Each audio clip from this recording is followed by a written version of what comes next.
DIY. Shout out to United Masters. There's always great content for the independent space. Sometimes us as artists, as music producers, we get so caught up in trying to please our audience that we allow them to make changes to the music that is not best for the music. I thought it was really interesting when I heard Brent Faiyaz say the following words: create what feels right to you, not for everyone else. I really just make that I want to make with people who I want to make music with. And so the fact that people actually even feel it and like it and respect it is enough for me. I don't make it for that. I don't make my art necessarily for consumers as much as I just make it to make what I want to make. I think in the music space, we get into this space where people feel the need to have input on what you put out versus like if you was a painter like Picasso or something. Ain't nobody go up to Pablo Picasso and be like, hey, can you paint something that look a little more realistic? Like, that's just blasphemy. You don't ask no like that. It's Picasso. You take what the fuck give you. But with music, because you sharing so much of what you do, people feel the need to give input and ideas. And it's like, I'm just approaching it like Picasso would. Like, I'm gonna just make what the fuck I want to make. This and is if my you art. like it, yeah. Respect it. And if you like it, like, that's good. If you don't like it, that's good. Because I was making it before anybody was listening to it anyway.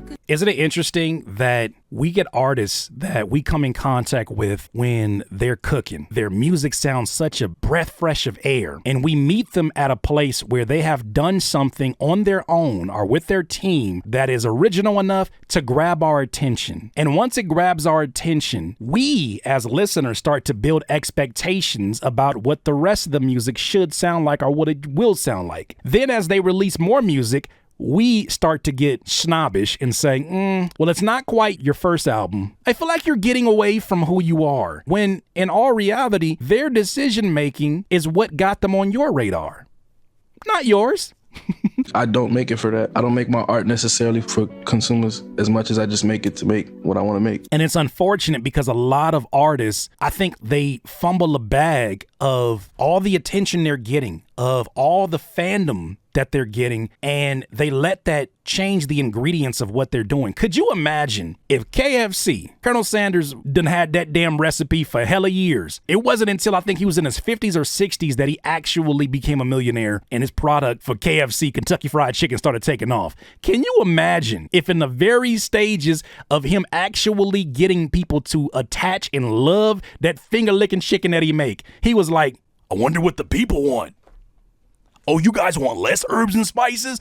You got it. Why would you let somebody who ain't never made your chicken, Colonel Sanders, tell you how to make your chicken? Well, that's what we do as artists. We allow folks who have never sat in a studio session tell us how the music should sound. I think in the music space, we get into this space where people feel the need to have input on what you put out. That is the internet age. Anybody that can get a certain amount of retweets feels like they're instantly an influencer. Anybody who feels like they can get enough leverage on a hot take feels like that's the new facts. That's the new truth. But I think it's good and bad because it's not some monarchy where only the people who make it can have an opinion. No, it leaves an opportunity for great discussions to happen, for great debates to happen. However, it does empower some dumbasses.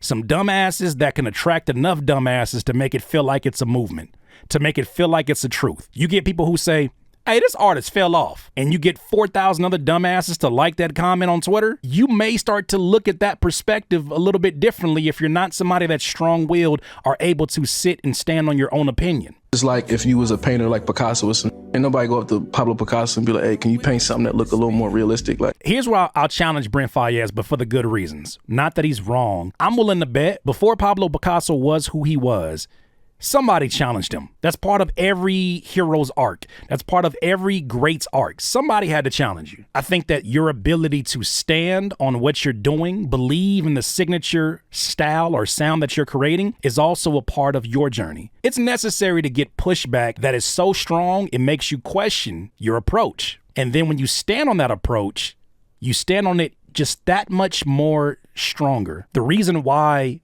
artists are being questioned by their consumers is because there are people who feel empowered by their ability to get other people to agree with their opinion. People feel like they have a say. They feel like their opinion matters. They feel like, yo, my TikTok is going crazy. If I say something about you, it could change your album sales. And so they will say something. Doesn't mean it's the right thing. And I'm sure that Picasso has some haters too. DIYers, I almost lost this YouTube channel negotiating with a scammer posing as a potential sponsor. Because of that situation, I would love for these videos specifically to be absolutely sponsor free. Consider joining the official DIYer Patreon at patreon.com/Curtis King. For as little as $5 a month, you can get access to all of these live streams that these clips are created from in its full entirety. We also have other tiers that allow us to meet every single Sunday. We do things like social media boot camps, live Q&As, and more. Come join us at patreon.com/Curtis King. With that said, back to the video. I'm gonna just make what the fuck I want to make. This and is if my you like art. it, yeah. Respect it. And if you like it, like, that's good. If you don't like it, that's good. Because I was making them before anybody was listening to it anyway. That last part is really important. It's easy to lose touch with the fact that what we were doing before people knew who the hell we were, before you had whatever audience that you have, was enough to get their attention. It is important that you don't stay in that same place, but not important just because you have a fan base now. It is important for, at least speaking for myself, for the evolution of my own art, for the growth within my own art. It is necessary that I'm always finding things that are going to make me want to reach to higher heights. Our two spiritual needs that keep us happy in what we're doing, no matter what we're doing, are to grow and to contribute to something bigger than what we're doing. If I can tell a story that is so authentic to who I am, at what age I am at, that resonates with me, I can tell you for a fact, even if it's not 1 million streams, even if it's only 1,000, even if it's only 100 streams, I can guarantee you there are a huge percentage of those who know what the fuck I'm talking about. And they ride for that shit all day long. Those are the ones that I am sharing this for. I'm doing it for myself because I cannot live this life without creativity, without the means of expressing myself. That's part of my purpose. I think that the biggest disservice that you can have for the fans that you say that you want is to make what you think that they want.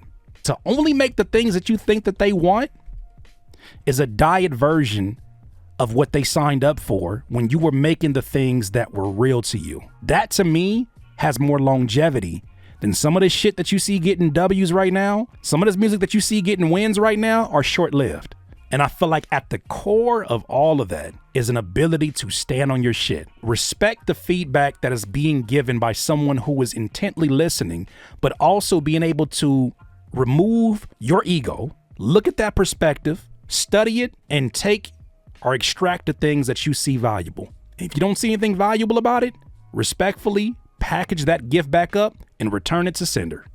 And get back to doing the things that made you relevant in this person's eyes to begin with. And if this person cannot see the value in the evolution of who you are, they never wanted you to evolve. My favorite artists are the ones that, regardless of what era we're in, the Sade's, the Jill Scotts, the Erykah Badu's, the Outkast, these are the artists that no matter what time period I am in my life, their music is still just as relevant as it was then. I love their music not because they did what I wanted to co-produce on it, but because they made the decisions that make them ultimately them and make them great in my eyes. Those are the ones I'm truly artist fans of. So, I don't know. Those are some of my thoughts. What do you guys think about this? DIYers, if you enjoyed this content, make sure that you hit the like button and maybe even consider subscribing. Come on, man. Stop being greedy. Peace.